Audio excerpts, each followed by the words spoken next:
So as soon as we thought that Austria was going to start to make a slight comeback, they got declared war on by both William and Bismarck, and they lost a huge part of their empire. They lost a lot of their north and western areas, and I don't see it really.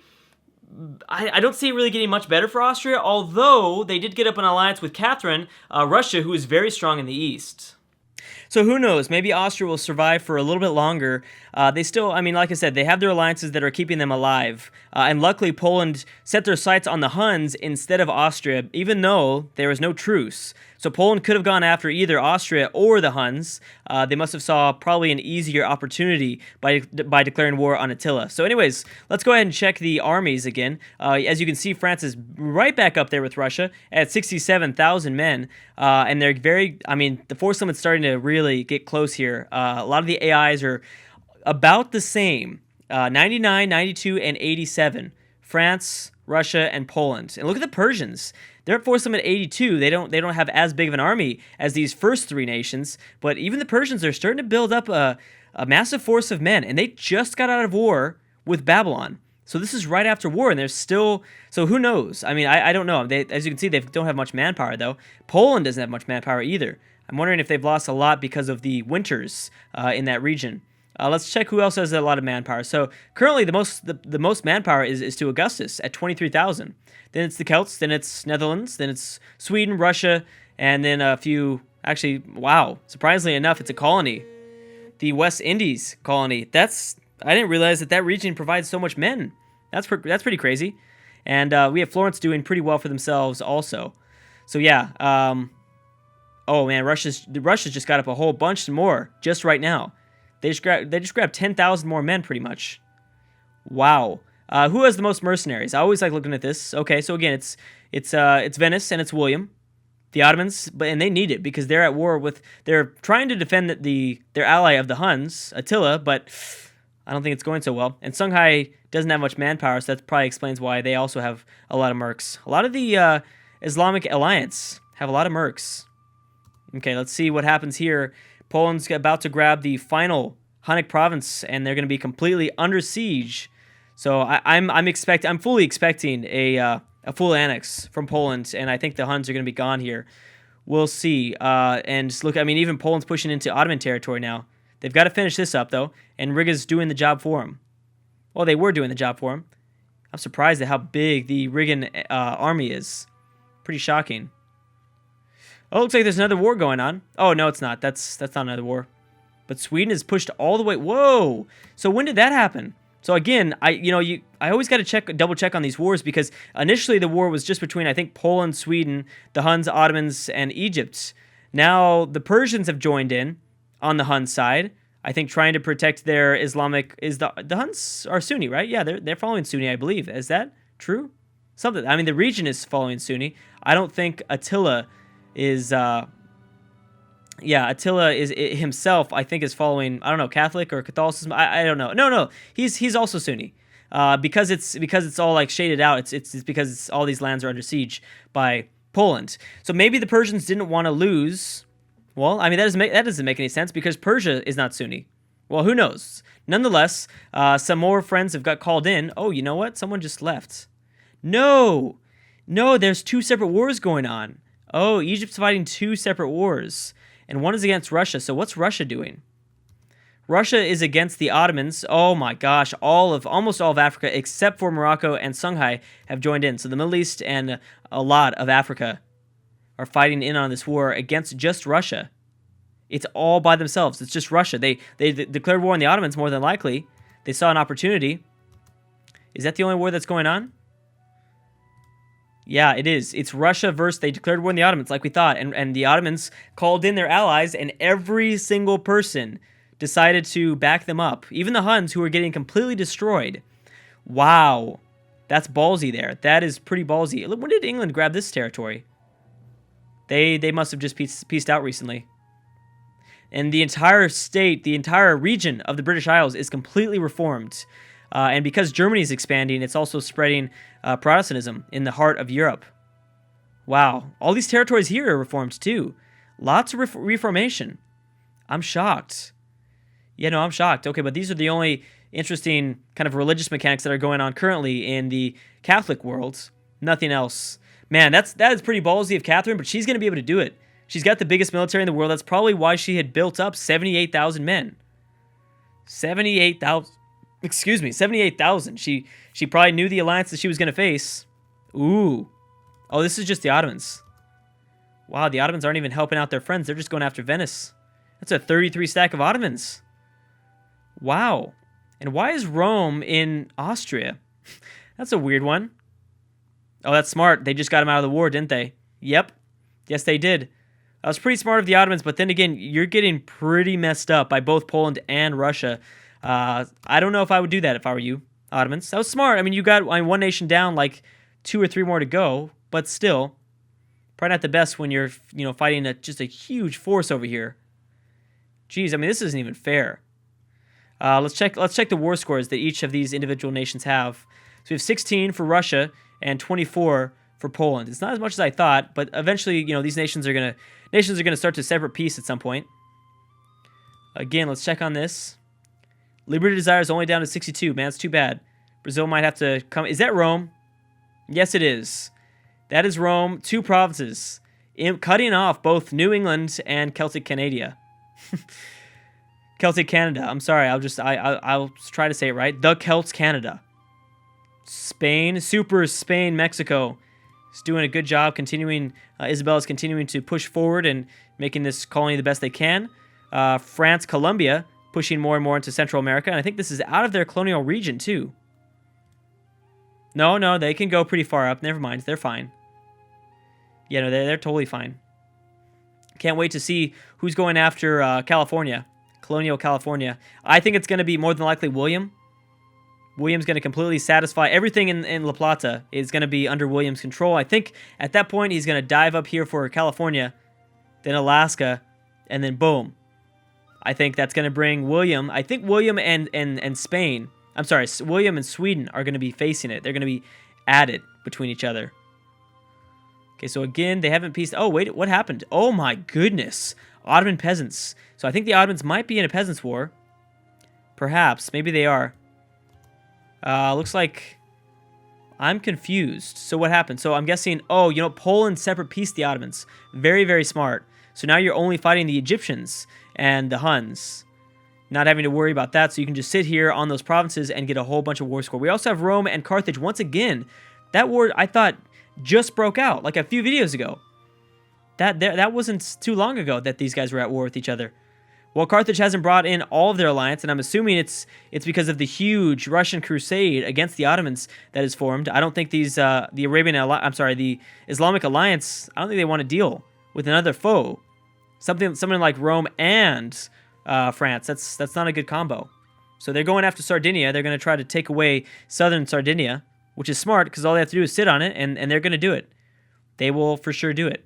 So Rome is pushing back some power. How's Florence doing? Florence is allied to Spain and Byzantium. That's all that really matters. They've got some claims, though. Well, they do have some claims, but I don't think anyone's going to really be able to push back. Oh, I forgot about Songhai. But that's fine. I mean, we've seen this entire region of Rome get completely covered in sieges, and they're fine. They can still win the war. They can still get what they're wanting.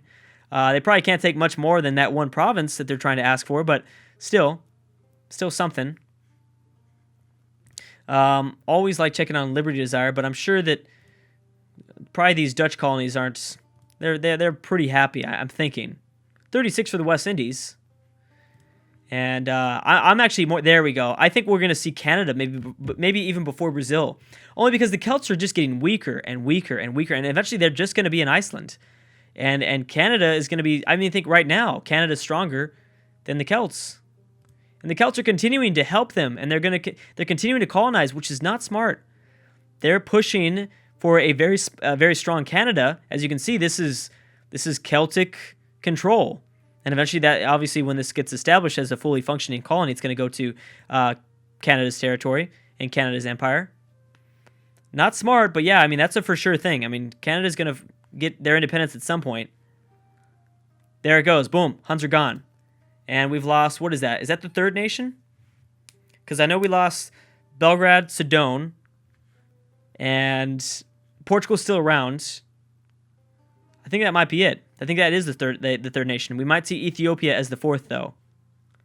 Ottomans are going to get complete control over this part of the Ottoman Empire, this North Ottoman Empire. I mean, obviously, no one's going to take over their main part here. They'll be fine in that situation. We have the Moroccans at war with England. Oh, is this for... No. Oh, okay, wait a second. I thought that was for an independence. It's not. So why did they declare this? Was it for something in the New Worlds? They're being backed up by their friend Askia. Rome and Carthage are still at it, but they're at -10 war score. Oh, that's the Second Crusade. Oh, it's the Second Roman Crusade. No, that's not just a regular conquest war. That's not a conquest for one province or anything like that. That was a crusade. That's a bad casus belli to be calling from Augustus' standpoint. From Augustus' standpoint, you don't want to be doing that stuff. You want to do the fabrications and just the claim to a province. Because if it forces Rome to land on Africa, oh, you're gonna have a bad time. And as you can see, this part of the Roman Empire is having a very, very bad time. So that makes sense. Okay, so maybe Morocco is trying to expand their New World colony. I'm kind of sad that we haven't seen an African colony, or just anyone that's following the religion of Islam. We haven't seen any of those colonies. It's all been somewhat normal. I mean, the Celts is different. Yeah, it's been pretty normal colonization. Nothing too crazy. I mean, we kind of knew this. We somewhat knew this. Who is this already over here? They're unsieging out Netherlands. Oh, so you're also at war with William. Oh, that's bad. Oh, that's really, really bad. That's not good. Somehow Morocco had to annul their treaty with Carthage, which makes Morocco significantly weaker. Let's go ahead and check on navies again. We haven't checked on navies in a while. Always like checking on navies. So William's navy is number 1 at 58. And again, that's not a Mediterranean nation. They have a lot of heavy ships. So this navy and this fleet is way more powerful than Venice's at the number 2 spot. I'm willing to bet.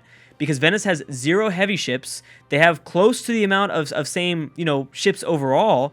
I mean, they're only 5 ships behind William, but I guarantee you, if they were to meet, I mean, obviously, if they were to meet in the Atlantic Ocean, they would still probably, William would still probably defeat the Venetian fleets in the Mediterranean, but if they met in the Atlantic Ocean, oh, that would be a landslide, I'm thinking William, with these 16 heavy ships, it'd be a complete landslide.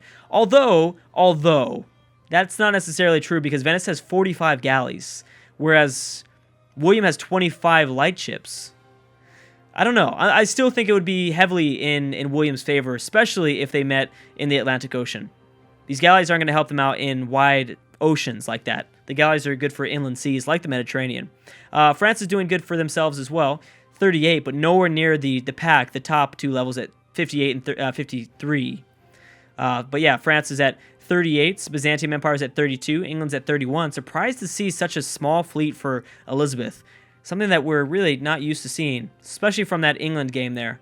That English standpoint, it's just strange to see England and Elizabeth not just dominating naval powers. Weird. I don't know. Is this Egypt? Oh, Egypt's getting sieged out by France. Did France really make it all the way down here? Did France really think that was the smartest idea? I think France must have dropped off like a few troops just to mess up the Egyptian colony. Just because they could, I'm thinking. Ooh, more peasants. I know there have been a few peasants wars so far. I've seen quite a few peasants kind of pop up throughout this campaign. Now, who does Poland not like? Besides the Ottomans, besides Russia, we knew that. They don't like the Austrians, and they don't like Byzantium. Surprised that they like Venice. Grabbing this territory away from Venice might be a smart idea. But they're not going to do it. How's Sweden's colonization going? Yep, they're now wrapping around Byzantium. Dang, this whole area might be for Swedish territory. All of this. But the weird thing is they've got such a weak army. Just a really incredibly weak army. 30. They have all of this space, and they have this huge fonts, but they only have 30,000 men. So whenever someone grows the balls to declare war on Sweden, which I'm wondering if it's because of their alliances. Oh yeah, that's why you don't want to declare war on Sweden, because you'd be at war with both Poland and Russia. Makes sense. That makes quite a bit of sense. I get that. I understand now. Totally understand. La Plaza's looking stronger and stronger. Spain, Mexico, continuing to push up north. This is going to be a huge chunk of power. Man, these colonies are for sure going to break off of the Europeans. They're going to get way too big. Absolutely way too big. There's a few that could probably remain in control. Like maybe France. France could probably remain in control. Just because I think they're going to get beat out to the colonization of the rest of the western part of South America. So that's just kind of what I'm thinking there. Let's check the ledger. So there's only one more war going on. Actually, Rome's managed to get up positive war score somehow. It's a crusade. I'm not sure how they did that. William's got black flag. They're going back home, I think. No one settled Madagascar. That's too bad. I would have loved to have seen a Madagascar. They probably will at some point. I'm sure Madagascar is going to come up at some point. How can it not? I don't see it not popping up at some point. Florence needs to do something. I'm saddened that Florence hasn't done a little bit more, at least in terms of colonization. I know that they got kind of blocked off in Africa. They've got really blocked off. They can go for Mediterranean. They can go for Madagascar, like we've been saying. They can certainly go for Madagascar. Who's got the most force limit? I think is it still Rome? No, it's actually Spain now. Well, that makes sense. I mean, they control a lot more coastal provinces in Iberia, so that makes a lot of sense, actually. William's at 59, England's at 59, Zulu at 55. Poor Zulu. Okay, so it's been a while. Let's go ahead and check here at the end of this episode. Score comparison. I imagine that France is still number 1. Yes, they are. William is at number 2. And I agree with that. I totally agree with that. So Venice has dropped quite a bit since the last time we checked on score. Venice was at 2, and they dropped all the way to 6th. So I think this score ranking is going to get it right. Again, I would definitely agree France is number 1. William number 2 is arguable, I would say, but I would somewhat agree. I think Poland should technically be in that number 2 spot. I would put Poland personally in that number 2 spot. I think I'd put Russia ahead of Spain, and then that's about it. Again, I think Venice and Austria shouldn't be there, and then more than likely they will get caught at some point. And what empire is looking stronger than... where's Sweden at? Sweden's very far behind in score. I mean, who knows? That might change completely, but they're very far behind in score. I would put Carthage a lot further ahead. And I understand that, this is looking at specific things in admin, diplo, and military technologies. But for me, from power and just overall, obviously the AI can't calculate alliances and history of how certain nations have been doing, but I would give a lot of power to Carthage. Because Carthage is going to continue to colonize out here. They're going to spread further and further into eastern Africa, probably joining up with Arabia at some point. I mean, they're going to be good. They don't really... I don't know. We'll see. Ooh, what's this? What is this? Rome has made it all the way to India. Rome, that's France, actually. It's mainly France. Rome has only sent 2,000 men over. Assyria continuing to go strong with their colonization. Persia, you better not stop. If you stop your colonization, Sweden is going to block everybody off. They're probably going to block off Theodora soon. Yeah, that probably won't be surprised. Is this Rome? Yep, that's Rome again. They're just trying to grab anything they can get. Rome is just trying to survive as much as they can. I got to give it to them. I mean, yeah, their borders are ugly, and they've had just a rough game. Just a really rough game, but damn, they have survived. They really, really have done a great job of just surviving overall. But yeah, no, I like the way the score is shaping up. Again, I would put Poland at 2, maybe even number 1, to be honest. Poland's good. Oh, there's Florence. Okay, so Florence declared a huge war against Carthage. Florence has Spain, Portugal, and England all joining in on their sides, as well as, English Louisiana just formed up. Yeah. Oh, yeah, that's cool. That's awesome. There it is, right there. That's really, really awesome. All right, guys, looks like I'm going to have to stop right there. Cannot wait to see how Florence does against this war against Carthage. Anyways, guys, thank you so much for watching, and I will see you guys next time.